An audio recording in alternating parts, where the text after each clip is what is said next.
Nkwadafoɔ bi a wɔn hyɛ abansi a wɔdin the Young Urban Women Movement. Wɔn ayɛ hwehwɛmu bi ama abeto dwa sɛ nkwada a yɛde wɔn yɛ nnwumaden paa wɔ Asutifi North ne South. Wɔ afomantamu no ɛno ahwiri kɔ soro. Adom TV Kasee ɛtoa so.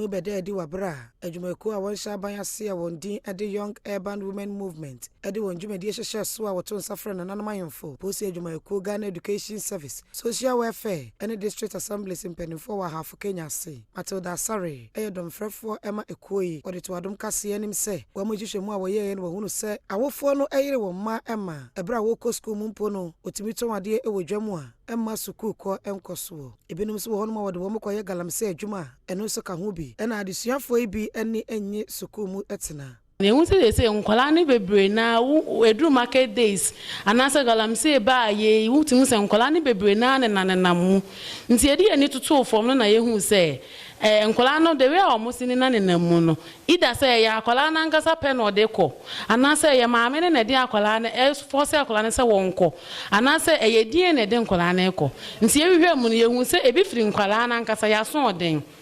ebi nso so firi se ohia ena ebi nso so yɛ sɛ maame no nko a na ɛhwɛ akwala na ho de nko antimi hwɛ nkwala no enwechi police officer in charge our Dofsu was Asutifi North Mensimu Sergeant Felicia Dewe enso ne Adom Kasee atwetwe nkomo den sim sei enwode atudwa